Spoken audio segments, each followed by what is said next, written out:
Hi, everybody. Good morning, good afternoon. Hello, hello. Hi, Nuno. Hi, Spring Anthony. is here, is it not? Yes, hopefully to stay.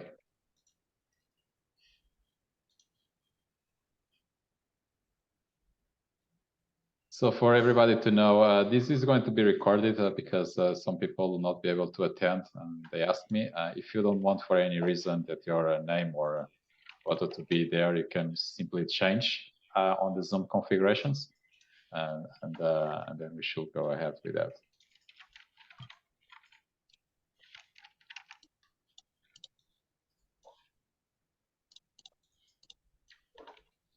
Beautiful sunny day here in New York. Also, we're going to probably wait a couple minutes after the time as more people are joining. And so for you people who don't know us, I'm Nuno, and I'm here like to organize this call on uncertainty decision making. And I invited Anthony. We're going to a bit more presentations, and then the call will be hopefully between 45 to 60 minutes. We're going to allocate around 10-15 minutes at the end for a Q&A. Nevertheless, feel free to type in the chat where you're coming from, where are you calling from, what is your main interest in this webinar while we're waiting for the others. And there's more people are joining. All right, so good. I'm also going to start to do a presentation here, and let me know if you can see the slides, as I am doing this a bit multitasking. So let's see if I can do everything at the same time. More people are joining. Can you see the slides, everybody? Anthony, I can see you? the slides. Yeah, good. Yeah. Good. Also, if I'll be muting everybody except obviously myself and Anthony. And at the end, feel free to unmute if you wanted to ask any question. But in the meantime, just for the sake of clarity, I'm going to mute everybody. But in any way, please use the chat as well. Just tell us where you're coming from, where are you calling from, and we should be able to start. All right. So once again, thank you very much for joining on this webinar. I'm here with Anthony.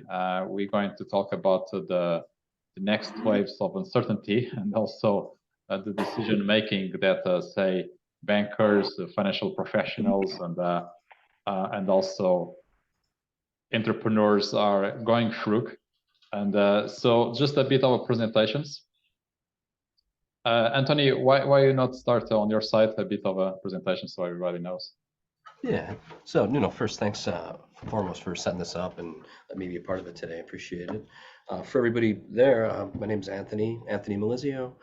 So I started a company called Descent about 5 years ago. Before I did that, I spent my career on basically enterprise risk management, treasury, hedge fund technology. So I spent my career mostly in the Western Hemisphere, working with quantitative analytics and swap dealers and OTC derivatives. I started my company Descent after getting the urge to build a business, and we're working on the kind of next generation of technology that sits between data analysis research and with financial products and financial strategies and things of that nature. Thanks, Nuno. Very good, Anthony, and a few more people are joining, and I'll just proceed on my side. I have 18 years of career in finance that I have concluded last August, so I can become a full-time solopreneur, and I've been focusing on the decision-making and the topic of uncertainty. Before my career in finance, I had this PhD on my studies on the so-called string theory and the high energy physics and so on. So that's kind of pretty much my background. What is most relevant here is that I've been pretty much in different corners of finance in terms of my career, from an analyst to really a trader, which is really top of the decision making, and also business manager. And that allows me to understand, say, certain features of people across the different roles that they don't fully understand how the others, and also like how important it is, the topic of uncertainty and the psychology that it goes with that, which is not just necessarily the technical aspects, but more than that, really like understanding ourselves, understanding others when it comes to decision making. So that is really like, I believe that this is quite important. So people understand coming from more a technical side, how to understand, how to have a better perspective of uncertainty. But as a quick summary of what is going to be this webinar, I'll present a bit of the history of the topic of uncertainty and also the future, where it's going to. I'll be backing up with a kind of a case study of two banks that has been fully done before 2008 crisis. And I'll also going to present a theory on decision making that was done a while ago. And with that, we're going then to go into the details. How is that really impacting us as professionals, and including 4 ways to better deal with it, and concluding with the 3 big ideas for today. And then we're going to have a debrief and the Q&A session. So for those that probably have seen some of the posts and some of the LinkedIn articles, you may have seen already this history of the uncertainty with Frank Knight, that has been since 1921. That was one of the first economists to make a distinction between really what uncertainty is compared to the risk. And obviously, for people working in finance, there is this concept of a risk that is about, say, defining scenarios or the Monte Carlo kind of a simulations, where you have a kind of a overall understanding what the future could be or can be, and then you allocate certain odds to that different scenarios. That's pretty much what risk is about, is the things that you can really measure and quantify by odds. And really, the uncertainty is something that more on the unknown kind of the area, that you really don't know either the scenarios, or even if you knew, you can't allocate odds to the scenarios that can happen in the future. And really, what is why is it important is because in a lot of theories and the models of economics, the concept of uncertainty is kind of disregarded in a way that people wanted to just have kind of a mathematical models. And because uncertainty by itself is not something that can be measured or quantified by odds, it's something that has been avoided in a way in the literature and the models by economics, and obviously in finance. Nevertheless, those concepts have led to very important other concepts like the Hellsberg paradox, because we're going to talk a bit like that, the Shuttle uncertainty, and more recently the black swans that was like in 2007. That has like so all these ideas that come from that concept of uncertainty.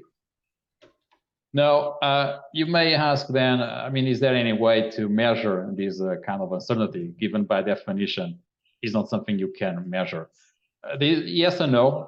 So there's like there was a research economist that they come up with this index, and World Uncertainty Index.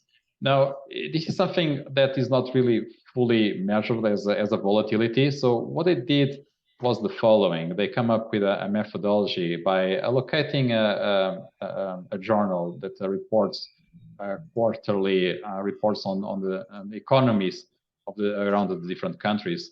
And simply what they do is through some analysis of the text of what those reports say about each country, there are certain words related to uncertainty, and it could be its variance. And they simply measure the ratio of the words that uncertainty or something similar comes up on those reports for each country. And with some a bit more methodology behind that, that's how they kind of measure if the uncertainty is increasing or not around the world, simply by looking into how people mention uncertainty, how often people mention uncertainty in these reports. And indeed, there's a very different advantage because these reports also go well back in the history. And it's not really something that is one-on-one, say, to financial measures like volatility. So it's a more generic. And this is because there are reports coming from this business intelligence company. They are kind of a standardized. Therefore, it's a like by like type of a measure that you can do across the different countries. And pretty much like the graph speaks by itself, is that since say 2012 in more particular, there is a bit of upper trend of really the uncertainty around the world. And not only that, but also like the spikes of uncertainty or the jumps, they become more pronounced. And also like obviously there's a correlation between or relation between those spikes of uncertainty and also like the recession that those countries of the world have experienced. So this is like really to give you an idea that indeed uncertainty looks like that is increasing, and not only that, there's more jumps of uncertainty than before. And for those who wanted to go into the details, there's a source as well, and there's a World Uncertainty Index. So these are kind of being reported every 3 months, and I believe it's coming soon in end of this month. They're going to update the new measure. So why is this important? Obviously, uncertainty is important, but to the really in our lives, in our professions, in our careers, why this is really, really important. And this is where I like to dig into this study that has been done before the 2008 crisis by Alexander Michel. And she was an investment banker and turned into an organizational psychologist.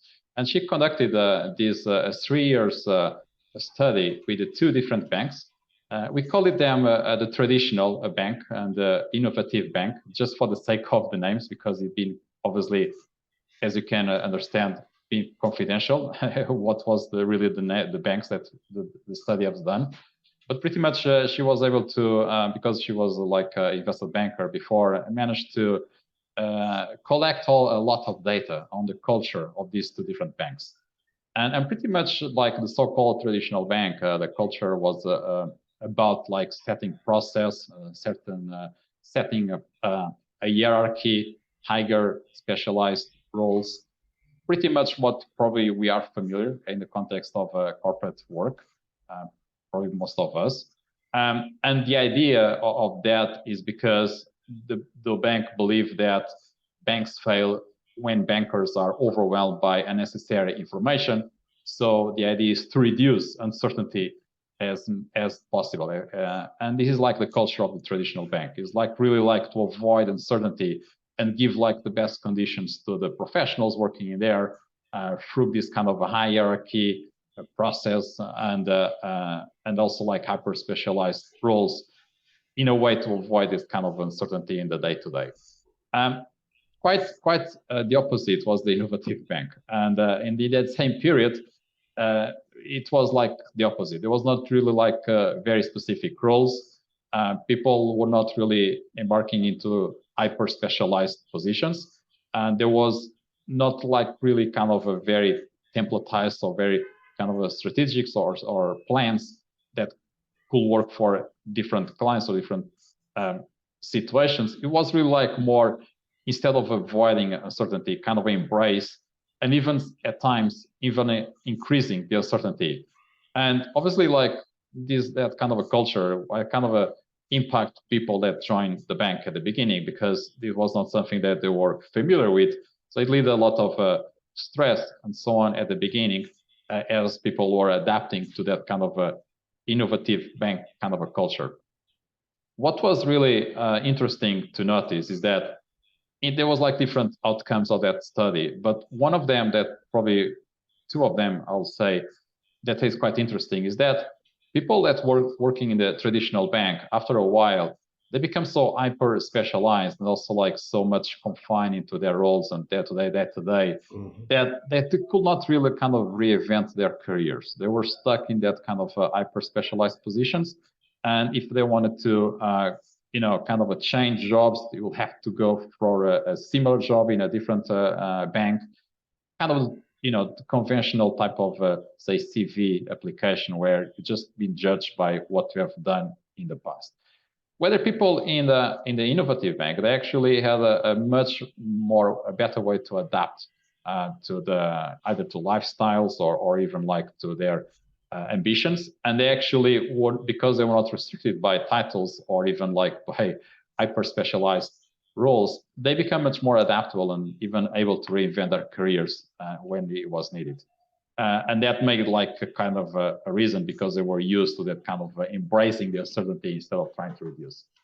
That was the first, but probably like the most interesting case is that when the 2008 crisis came, and obviously this was done, people were not aware that the crisis was coming, but it came. And guess which of the two banks actually collapsed? The other was able to go through. Can you guess? Well, yes. I mean, the traditional bank was the one actually did collapse during the 2008 crisis, and the innovative bank was able to go through the uncertainty of that jump in 2008 crisis. So that's kind of a study that I like to kind of dig into this, because I think it's quite important. And Anthony, I mean, given that you have come from also a banking or a finance culture, and also you moved then to a startup founder, would you like to share a bit of how you dealt with that transition, and in particular your uncertainty in your career? Yeah, no, definitely. I, my job was, and to simplify it down, was to make reports on risk that banks were making, the traditional bank and the innovative bank. So my job was to go into these places and make people feel comfortable, remove uncertainty, add facts, polish, for the risk takers to be able to have the information as buttoned down as much as possible. That you move into startup land, and you quickly have to realize that everything is uncertain from day one. And coming from maybe a more rigid career style path in that, moving into the kind of completely uncertain environment that it is to build a business from scratch, you first learn to realize that uncertainty is attached to emotion. And depending on the person and where you came from or where your job is, the emotion might be negative, and that in an uncertain environment, it's negative, and that's your motivator to make uncertain certain, or to back away and not make decisions. It pushes you away from decision making. For a startup to be successful in that, I had to learn how to adapt, to bind the element of uncertainty to a positive emotion, to make it pleasurable and enjoyable, so you can actually operate and enjoy what you're doing. And that was a huge part of the move that I had to do, coming from career path towards building a business. Yeah, absolutely. And this is the typical transition that I often see many successful investment bankers. They were very successful as investment bankers, and they tried to move to entrepreneurship and solopreneurship, and they failed, not necessarily for the lack of skills, was actually because of that lack of being adaptable, because they were used to that kind of rigid frameworks as they build their careers. So and this is like really when it comes to make our decisions, and this is what I like to present the theory behind the uncertainty of decision making, because before we take our actions, we obviously need to make decisions on what to do. And this is why it is so important, the decision making and the theories behind that. And so Shuttle presented that around the 1960s. And pretty much what he mentioned, and he was like kind of a lone economist at the time, a bit a contrarian to the others, is that people don't make necessary decisions by thinking in a, say, in a statistical, in a mathematical way, what could happen, and allocate odds on each scenario. It is more about really there's a huge uncertainty. The concept of Frank Knight, as we refer to, is not even odds into so that kind of a scenarios where people need to navigate through. And really what is important here is that he put like the emphasis of the creativity and the imagination. It's like, as for example, entrepreneurs, they don't decide necessarily by the case of being logical. It's also like a lot of creativity of the things that they can create. And this as regarding to the future's expectations that we can design for ourselves, and also obviously the feelings as how we're going to handle with such a uncertainty that is usually comes with anxiety, fear, or hope, and even judgments. And Anthony, like really another question for you as being say an entrepreneur, that you are on the day-to-day not only solving problems but also making decisions. How is like the creativity so important, say, to you? If you can, just give us an example, for example. It's critical. The creativity is intimately tied to being able to share, ideas, and having the imagination about sharing ideas. In that, you need to be creative because you need to create ideas, and if you're not sharing ideas, you're not actually doing the job of an entrepreneur. And the fear that I had early on, that I've seen in early entrepreneurs all the time, is not being willing to express their creativity, use their imagination, and share ideas. If you don't share your ideas, you're just, as an entrepreneur, you're not an entrepreneur. You're not doing your job. Your ideas are going to get copied. They're going to get stolen. If they're not, they're bad ideas. If they are, you take the credit for it and you keep going with it. You have to constantly be reinvigorating your ideas. My job as an entrepreneur is to push the limits, is to push the boundaries of problem solving for my particular domain. And it's the creativity to continually reinvigorate it and to keep adding to my product is what makes the business interesting, which makes me interesting and keeps the, everything flowing.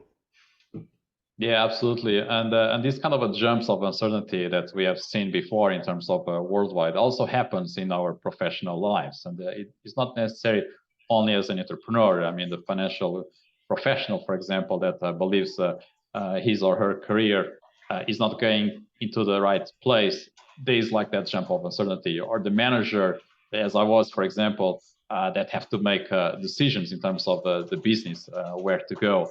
So these are like really so-called jumps of uncertainty, how you to best manage each of them that Anthony has described in terms of how to use the creativity more than, say, logical arguments or thinking.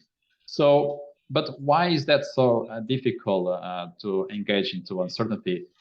Well, this is where like an interesting experience by Helsberg in 1961, and again based on that very concepts of uncertainty in Frank Knight in 1921, designed this thought experience that was later then really implemented, and pretty much is the following: you have like a jar or a container with 100 balls, red and black, and each of them is like a 50 of red and 50 of black. So that's kind of one container. On the other container, you also have like 100 balls, but they are not really like, you don't know like the distribution. It can be completely random distribution between red and black. The game is the following: is that you can pick one ball from one of the jars and by random without looking, obviously, and you place a bet where if you guess the color of that ball, you win $100. And the question is like between the jar one or two, which of the two do you prefer to choose to play the game? And mathematically speaking, there is actually no difference between the two, because in average, you also have like 50-50 balls on the second, even if you don't know in the beginning. So statistically speaking, there is actually like the same exact probability to choose one or the other. However, people have a much larger tendency to choose the first jar because they actually know that the jar has like 50 balls of each color. And that makes like what Helsberg mentioned, to have this aversion to ambiguity. So people actually prefer to have more information, even if that information is not relevant to play the game.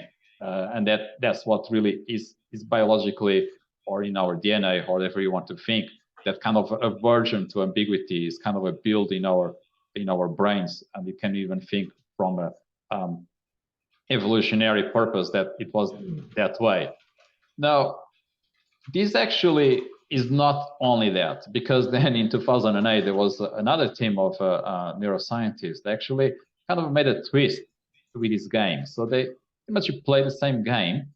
The only difference is that in 2008 experience, no one knew that it was you were playing. So there was no kind of eyes on you, even on the laboratory, that could be judging your way of doing things. And that actually removed that component of the judgment from the game, because now you play this in a completely incognito. No one knows who you are, and you ask the same question. And guess what?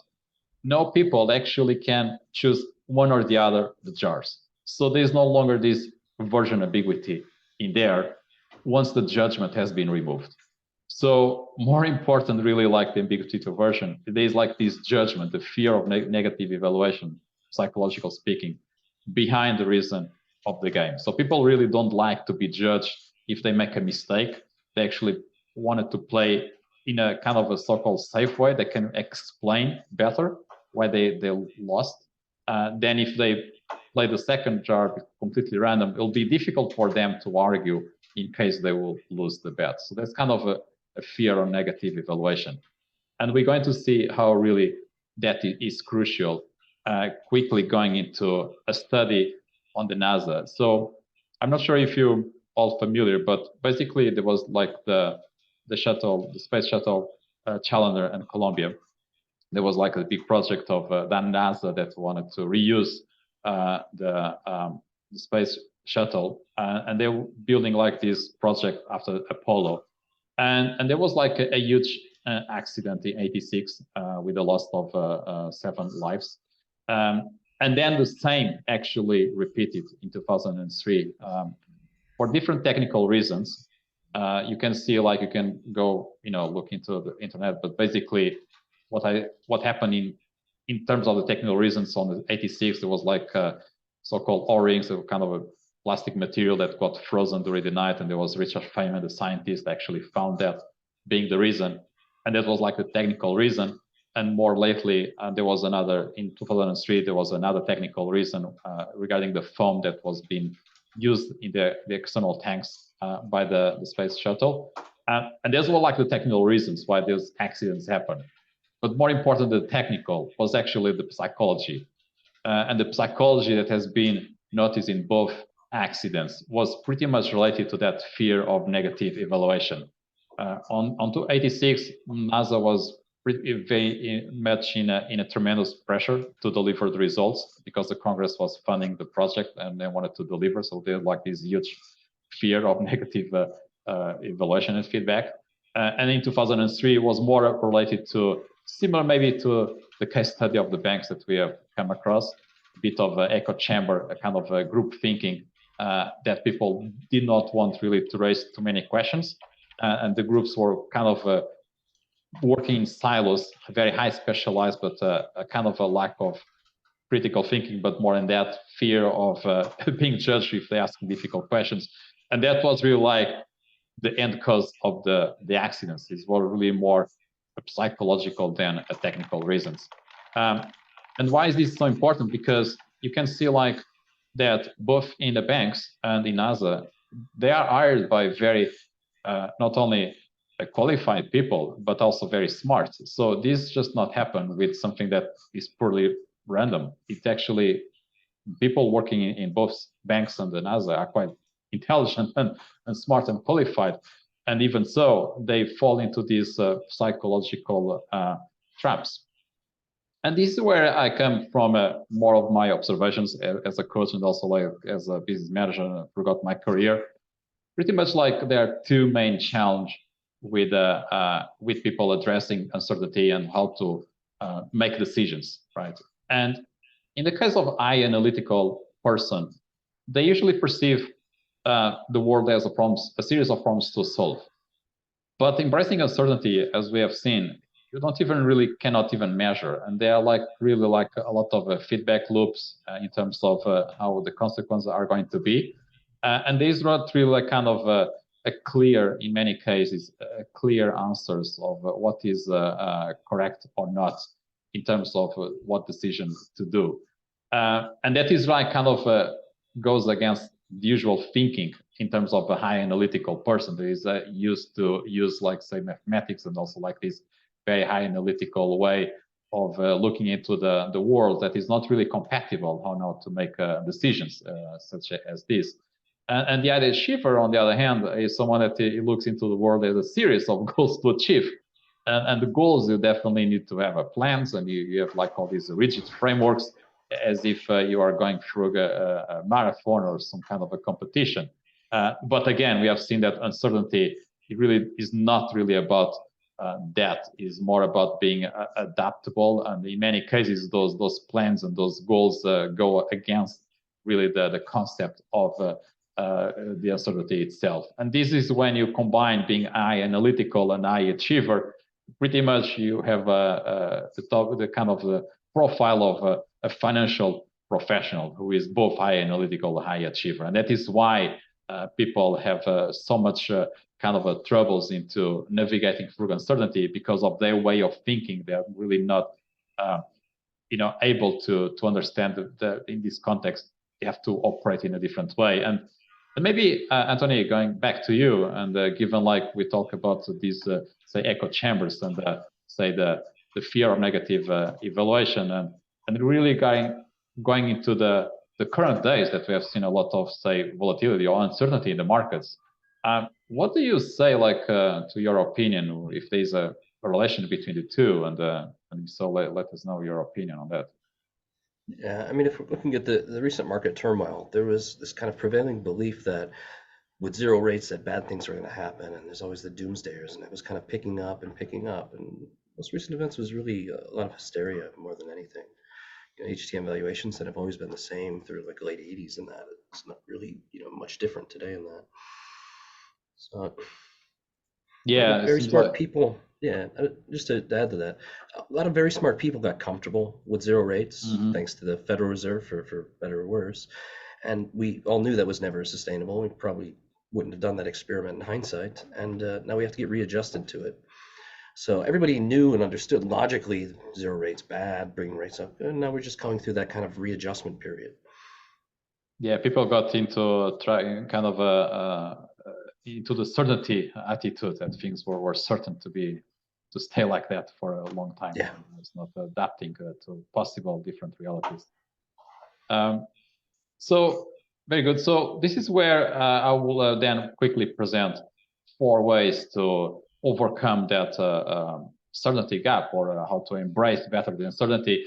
And this will be with a very use cases like that you can really apply. And this has been something that I work with personally with Anthony in our one-on-one coaching, and they can go in more details.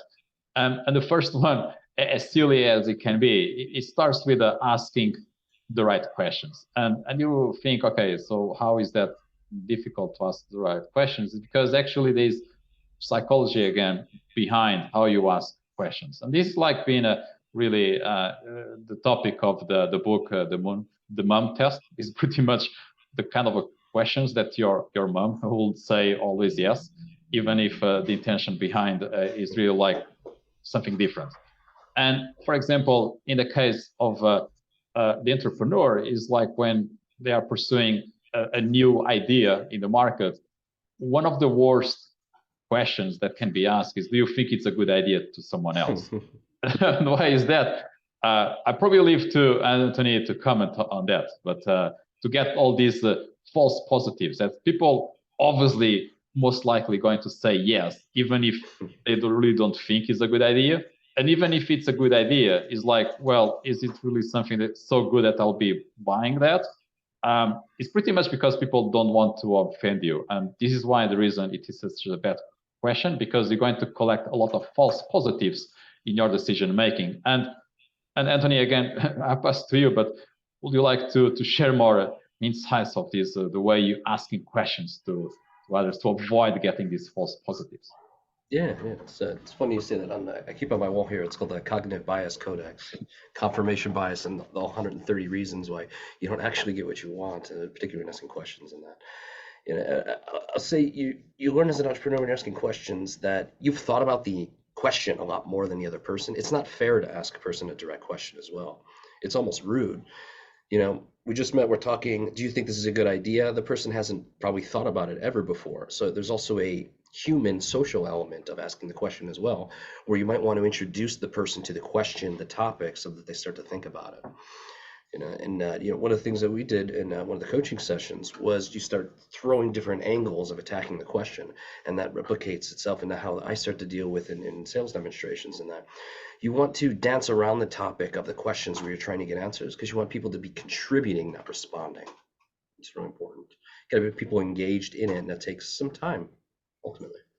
No, absolutely. And this like one of the key in during the coaching is actually you ask not like if it's a good idea, it's more kind of a power questions to make the other person to think about it. And this is why it is like in terms of a business or career coaching, is so important to have this type of questions to open up your perspectives and your process of thinking in ways that you're not thought before. And so this is like asking the right questions. Why it is so important is because obviously when you're facing with a lot of uncertainty, either in your career or in your business, the worst thing you can get is collecting false positives. So do you think it's a good idea? It is a terrible question. Probably it's better not to ask any question than to ask this question. And this is like one of the so important to understand the psychology behind asking the questions, because you can easily believe that you are in the right path and you end up in the wrong destination. So the second one is really like the so-called status quo versus the future self mechanism. This is actually more tricky that we can think of. But just to summarize, is basically when it comes to make, say, critical decisions to our either lives, careers, business, the tendency is like to play safe, even if you think you are not. And the reason is because this on the neuroscience, it actually can be checked in that way. Our brain throughout our history has been like made predictions, and because of your confrontation with reality, you learn that some of these predictions don't go along what you were expecting, others do. But this what creates along the time is that you become kind of accommodated to your way of doing things, to your own way of thinking, and is like to your really pretty much the status quo. And this is where it is kind of a conflicting, because if you wanted to take, say, a critical decision that actually changed with your past to make a completely different future, that will contradict with how your way of thinking and your way of doing, and you end up being in a trap of the status quo because of that. The brain has been trained already in a way that is very hard for you to move away, even if you think you are doing that.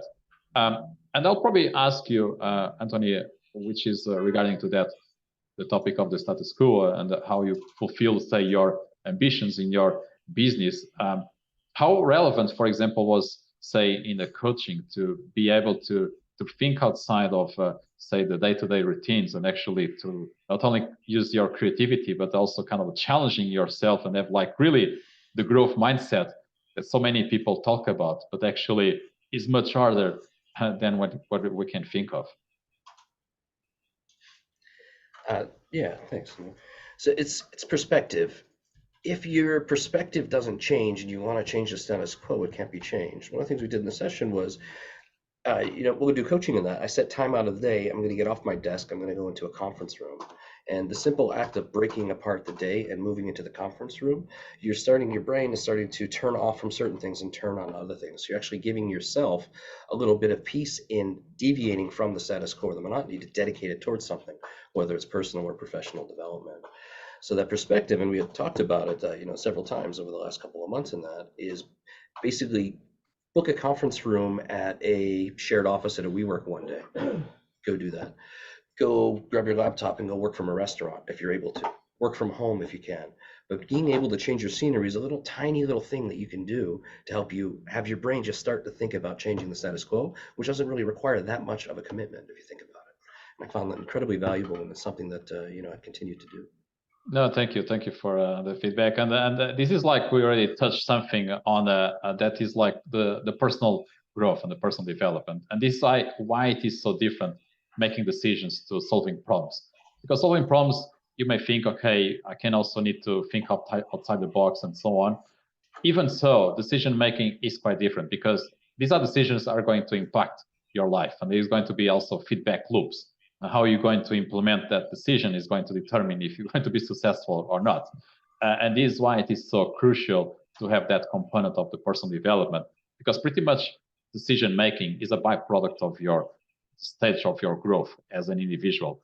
Whether problem solving, yes, it can be quite difficult. I've been there, but it resorts more about, say, understanding like either the way of thinking in a technical way, very hyper specialized, where actually decision making requires you to think in different ways and have a bit more different ways of actually seeing the world that is not really fully compatible with being hyper specialized. And this is like really to avoid getting into that trap of the status quo.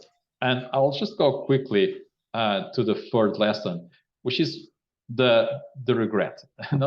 This is something that people probably wanted to avoid talking or getting into the topic. But first of all, I'll just remind about that kind of the Bezos, the Jeff Bezos regret minimization, that when he was working at the Wall Street, and he was thinking about building Amazon, and he was thinking about how regretful he will be by not doing that when he was 80.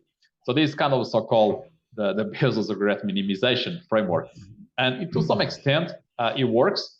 But let's be honest, we don't apply that, and we should not even apply that in every single decision we do. And this is where we need to distinguish different type of regrets that has been mentioned by Daniel Pink on his book, The Power of Regret, which is more really in a way that you assess your risk in terms of your future self, how you're going to deal with certain situations. And he mentioned about the foundations and the boldness and the moral regrets and the connections.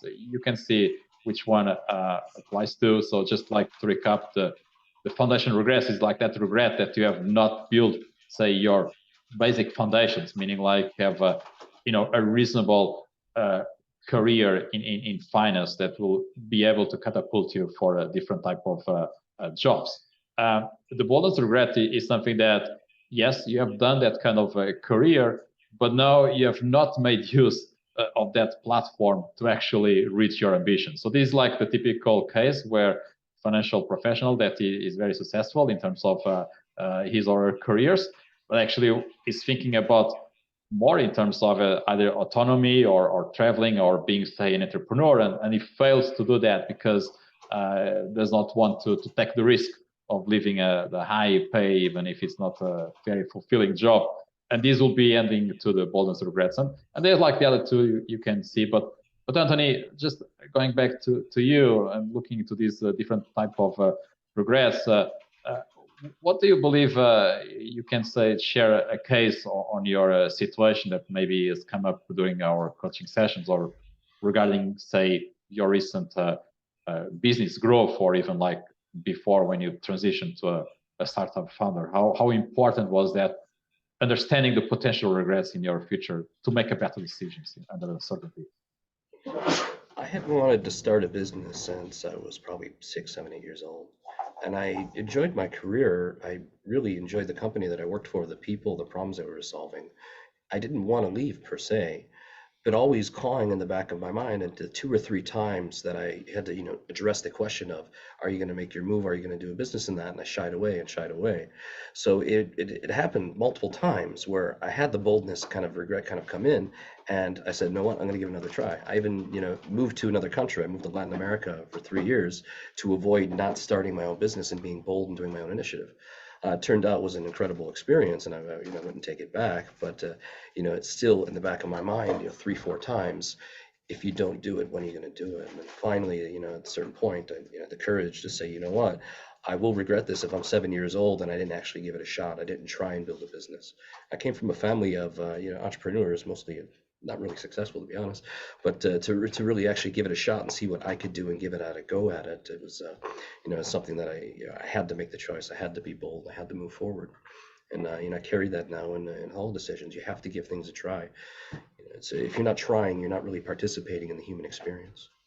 No, yeah, absolutely. I mean, something similar on my case. So I've been, even with before leaving my career, they even promote me, or they wanted to promote me to get even more responsibilities of a new business. And I thought to myself, well, if I'm going to be business manager of a business that is not even on my own business or build my own, then I think I'll be regretting in the future of not actually investing on my own business. So that was kind of one of the main, say, factors that led me also to conclude my career. But also at the same time, this is something that I really wanted to emphasize, given like the current period of high uncertainty and job cuts and so on. This is not something that I will say as a career coach, for example, for people just to jump out of their jobs. Obviously, you need to take into account if you already built that kind of a platform, a stable platform, so that you can have like kind of say a safety parachute to start with when you wanted to go into other type of risks, especially as of now. So people can think differently, but it is like what my perspective about this is that it's always recommended to have some level of safety parachute. And so going into the last one, just to conclude the webinar, and then we're going to open a Q&A session. The topic of the emotions, and this is something that probably is not well perceived, say in the financial industry in particular, as the emotions has always been taken as something that more on the negative side. But there is actually a lot of research, and even more recently coming also from the neuroscience, that emotions not only is something that is important, but also crucial to make decisions. And here's the thing: what has been kind of usual misleading is that people need to repress their emotions so they don't make foolish things. That is totally wrong. You also don't need to follow your emotions. What the neuroscience is telling us is more about listening to the emotions, reflect on them, and then take a decision based on that reflection. But by all means, there is no way that neuroscience is saying that we should repress emotions in our critical thinking. It's actually the opposite. We should be quite attuned to our feelings and to our emotions when it comes to decision making. And I'll leave you to you maybe a last question, Anthony, in terms of, and you touch base as well, that part of emotion, also like part of the personal development. How is that really? How important was it for you to make, say, critical decisions in your business related, and even your experience with the coaching? Being able to logically and rationally walk through your emotions was a huge important part of, starting in the entrepreneurial journey and continuing. The emotional gamut could be, an infinite continuum of the different possibilities. If you're hiding emotions to not show anger or disbelief, or that, when you're going to evaluate a decision, you're actually not giving yourself the tools to give your best shot at answering the question or solving the problem. One of the things that I look at and try to keep doing better at is, look at, maybe there's 20 or so emotions, go through each one of them in the decision-making process, determine if there's bias in your decision-making process. You need to give yourself all of the tools that you have available, and part of being human is the full expression of emotion and being able to use that to basically put yourself in all possible situations and outcomes. I find to be just incredibly valuable to just continue to embrace emotion more and more. Allows you to be even better and better. Yeah, absolutely. And this goes really to the very beginning of these different economies that at the beginning in the 60s, they were claiming that decisions was not necessarily coming only from a logical and a mathematical perspective. There was really more than that. Unfortunately, all that history has been kind of put on the dust, because all the other economists that were with the tools of mathematics coming from theoretical physics, they kind of took over. And it's only recently that there's been kind of a questioning about the part of the emotions, but more the emotions is like, it's not necessarily just to buy, it's not just necessary to repress, it's actually to use them as a part of your decision making, and also part of creativity. And these are the things that sometimes it's been challenging for highly technical and people working in finance to really fully appreciate that components. But they are, as Anthony mentioned, quite important, in particular if you're navigating through the uncertainty. So I'll just leave here the three big ideas that you really cannot control uncertainty. So rigid frameworks like plans and that false sense of certainty, as we've seen in that study of the two banks, they eventually will collapse. So this is not to say not to make plans, but you really need to be adaptable above all. And the second is that you can't manage uncertainty in the sense that you as a risk, because by the simple fact that it's not even quantified or measured, they are not odds. But it's more about understanding, say, the feelings of trying to rush into certainty and jumping into action before, say, addressing those feelings and those emotions. And the third is that you can't solve uncertainty in the sense that you need to apply different ways of thinking that may well work in the context of problem solving, mathematical problems and financial, but uncertainty and decision making is a lot more than that. And this is what are the main three big ideas.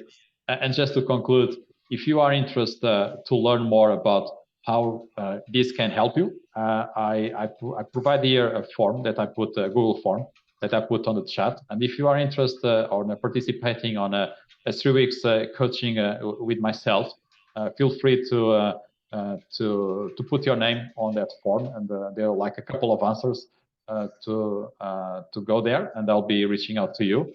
And Anthony, how about on your side before we go to the Q&A? Anything to say? Could you switch to that slide, maybe? Is that possible? Yeah. There you go.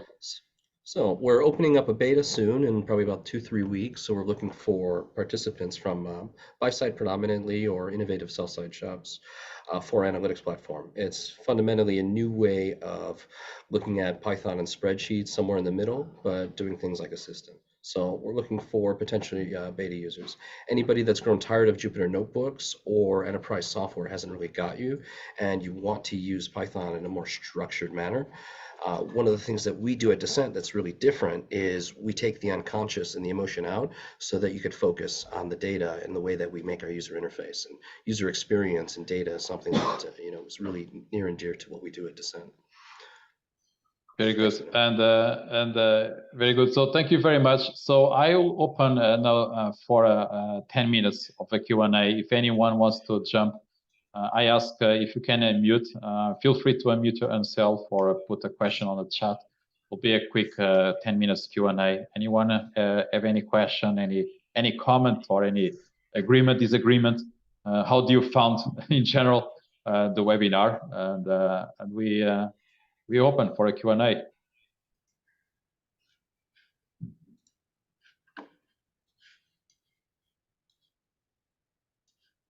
So let's see if I can unmute. I mean, I'm not sure if you can unmute yourself. If you have any troubles, please put on the chat any question. We're probably going to give a couple minutes more. Also, you have my contacts and also the contacts of Anthony on the LinkedIn if you wanted to reach out to us. Yeah. So any question, any kind of a remark? Maybe I have a question. Oh yeah, go ahead. Shengu, right? Maybe next time. Yeah. First, okay, thank you guys for the webinar.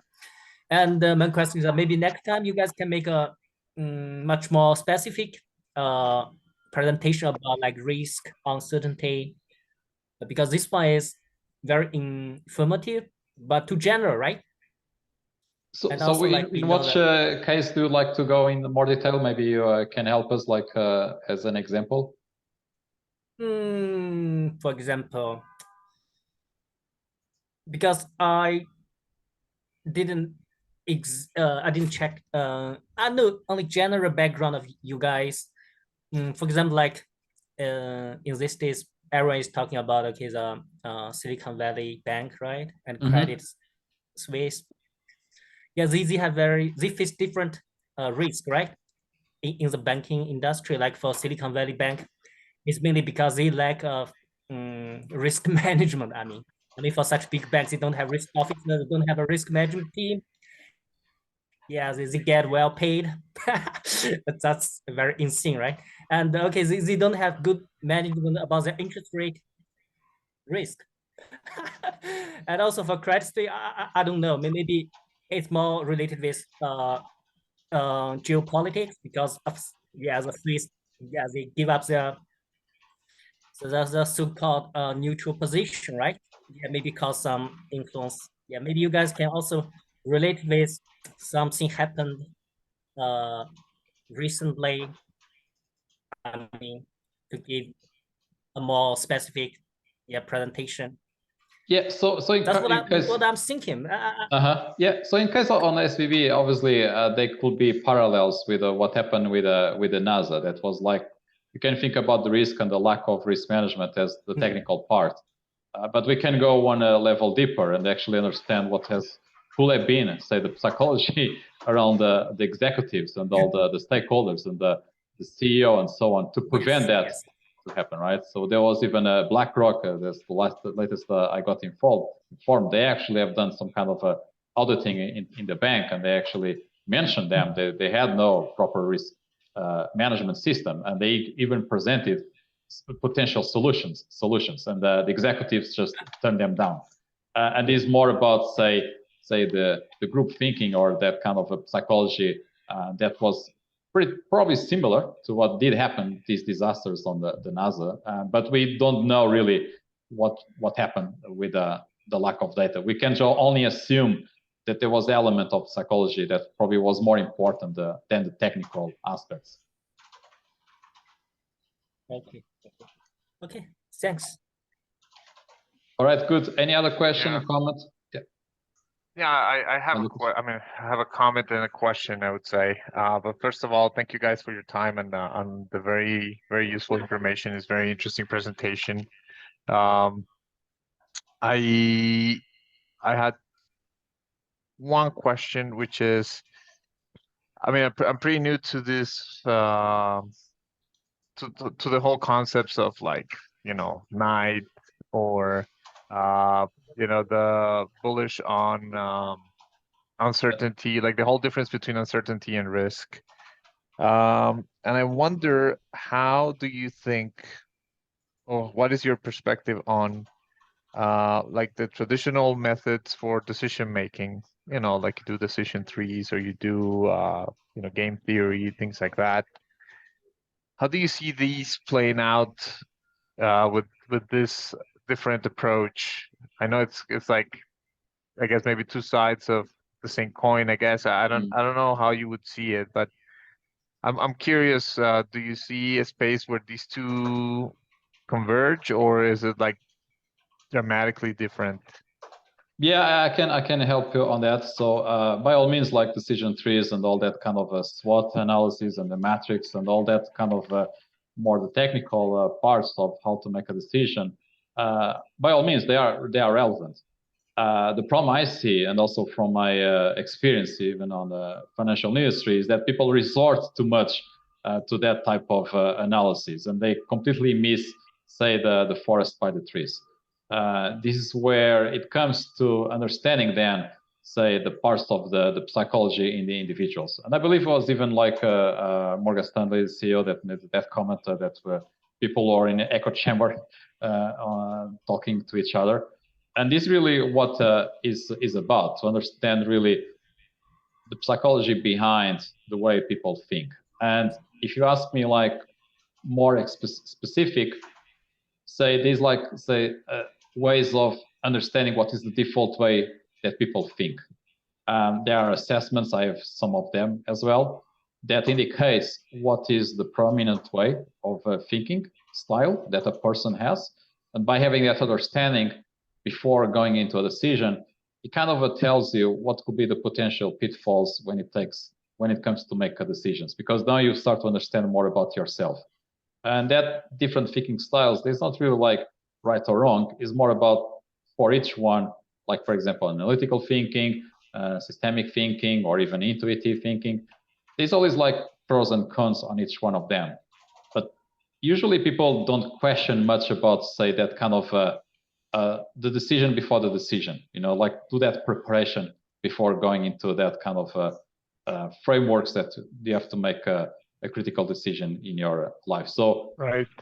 Yeah. Correctly, like just to jump with your question, yes, it's important, those tools, but more important is go to one level up and start to understand more about yourself. Yeah, like the meta level. Okay. Exactly. So this is pretty much like the meta decision, like the meta thinking, if you want to think about. Okay, no, very clear. Thank you very much. And then just a quick comment, maybe Anthony, you showed some of the work that you're doing at Descent.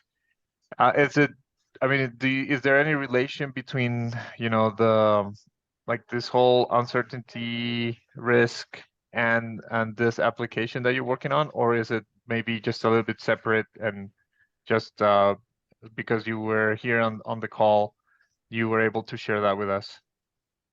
So fundamentally, the connection with me and Nuno in that is, with coaching is relative to, kind of my entrepreneur's journey and then being able to contribute from the experience in that. It just so happens that I work in risk technology and my software is there to help quantify uncertainty. And it's more or less an idea toolbox. So it's not directly related in the fact that you do it, but it's just called coincidental, if you want. All right, perfect. No, very interesting stuff. Thank you both. We appreciate your time and all the information. Thank you. All right.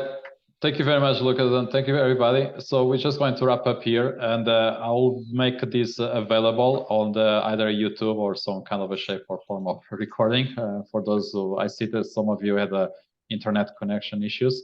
So I'll be putting this, and feel free to reach out, and if you want more specifics, by all means, it's something that I'm also looking into, more specific case studies. The ones I presented was the ones we come up come up in the last days. I don't want to mention too much on the SVB because there's not really fully data in there. So there's much more about analogies that one can do with other situations. This was like giving like a framework of that meta, like as Lucas mentioned, of decision before making the decisions, to understand really like where you're coming from before diving into all these tools that you can see out there. So with that, I thank you very much, everybody. Feel free to reach out, and feel free also to use either Google or any kind of feedback. Much appreciated. All right. Thank you, everybody. Have a good one. Thanks, Nuno. Take care. Cheers. Bye, bye, bye.